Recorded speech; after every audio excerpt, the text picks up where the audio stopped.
This is where Martin is. Martin has some explaining to do, doesn't he? Okay, little one-day break there. Different shirt, fresh battery in the camera. We're ready to roll again. As I say, Martin's got some explaining to do. Promised you quite a while ago I'd be have you fresh videos of the Minnesota cabin in June. Here we are, June, and many of you noticed, where's Martin been? Well, Bonnie come up with a little vertigo and some different issues. I never got to the cabin, and then it got too hot to go, so I didn't.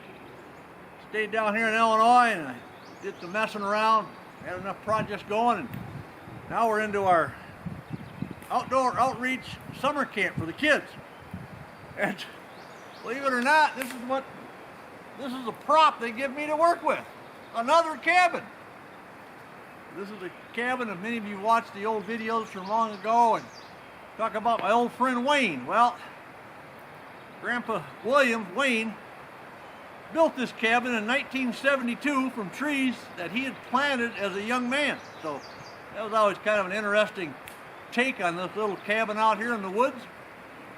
We're out by Brockton, Illinois at the Williams Tree Farm, and that's where we host this outdoor outreach, all volunteer camp for some kids out of the city. Come out here early, I got my campfire going. I've got to go over and I've got to cut a little more wood off the wood pile maybe, and be prepared for when they start. What they'll do is they'll bring groups of campers out to me throughout the day, and I talk to them about living outdoors. Imagine that. I have a little routine that I run through with them out here. I talk about living outdoors and the importance of having a shelter over our heads. So I have the campers come over and they help me put up a simple tarp system. Most of the campers come out here twice, and so in one of the sessions we go in and we spend some time inside Wayne's cabin that he built.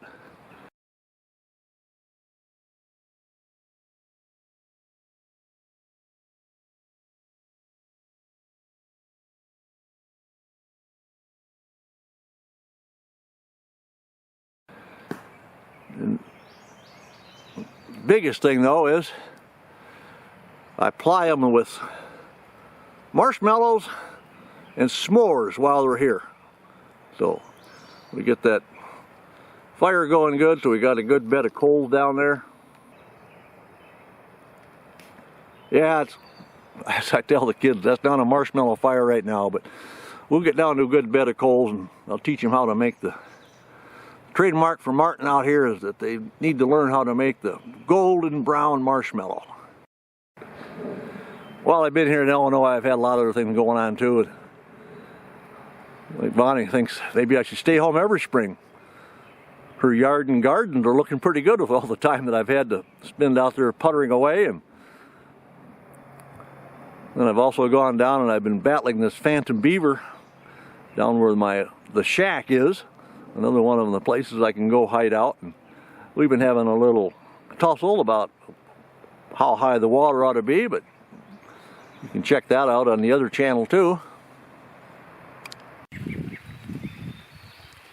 All is not lost though.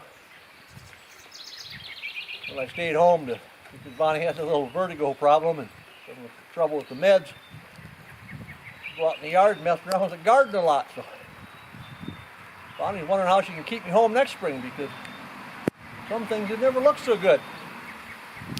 These mullein plants are just a weed, but they come up and they look kind of nice. And they got a lot of medicinal purposes. You can make tea out of them. You can take the flower buds and boil them in oil and make a thing that takes care of a lot of ear problems. And Charmin never had it so good either. If there's ever a TP shortage again, we'll have these around. Take care of that.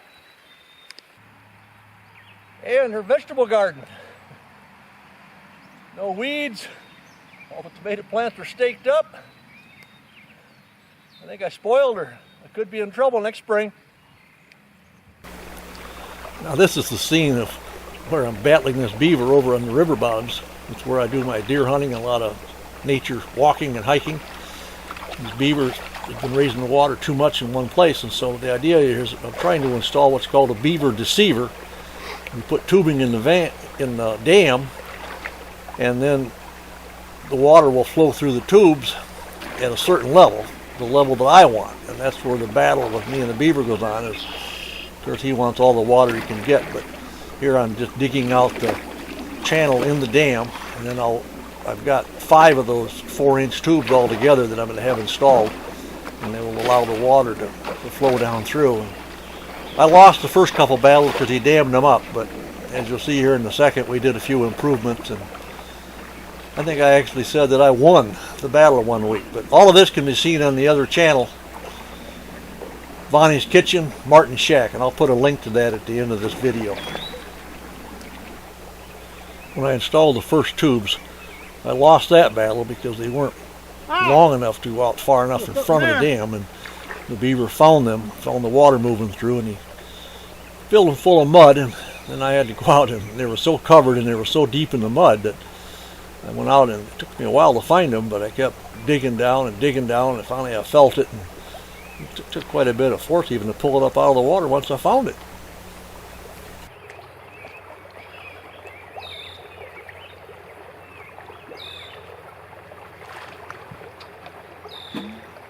One.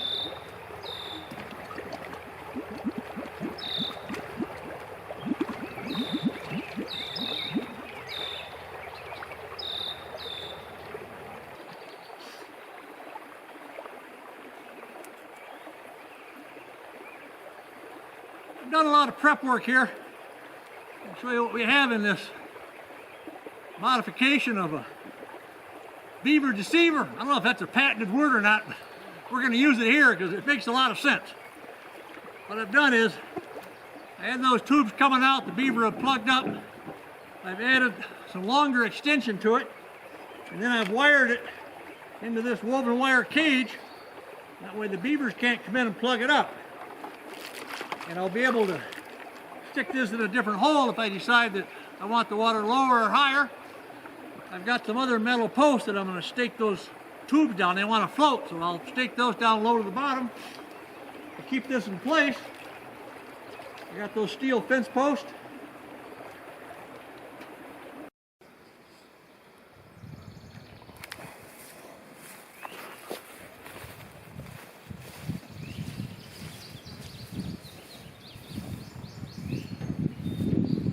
Since the beaver's giving me the day off, I don't have to rework all his stuff. Got a chance to come over here and get a little work done on the shack. Got quite a bit of work to do. And then later I got a real project. Maybe I'll get started today, but when the man built this cabin, he was so worried about mice getting in that he tinned the whole bottom of the cabin so they couldn't come in. And he put insulation on top of that tin. Well, when the water came up to the floorboards last year, well, it's been over a year, and I checked in there, and that insulation is still sopping wet, so I got to get that tin off the bottom to air and dry things out before the whole floor rots out. So it was a good plan, but it kind of backfired. Well, thanks to these nice Milwaukee tools, this job's going pretty fast. Maybe there's really only 1,150 screws, not 2,000 too.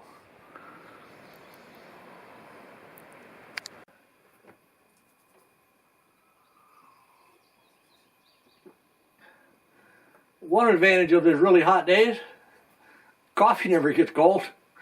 I've had this sitting out in the Durango a couple hours. Still pretty good.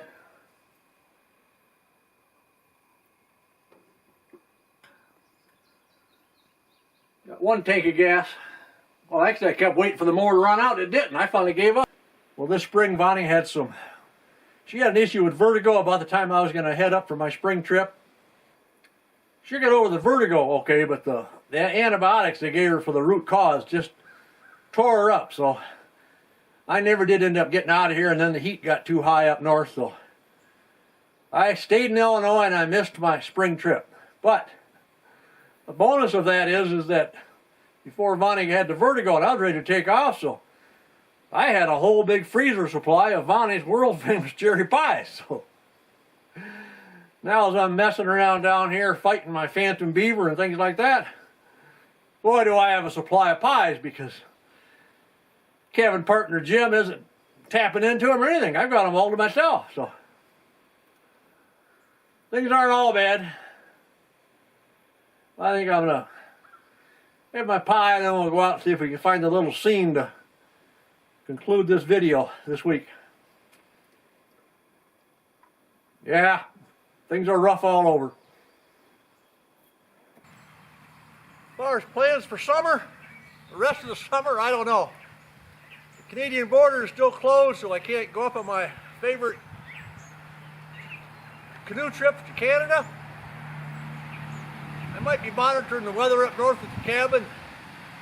I doubt it, but if I can't go to Canada, maybe I'd try to sneak up to the cabin in August.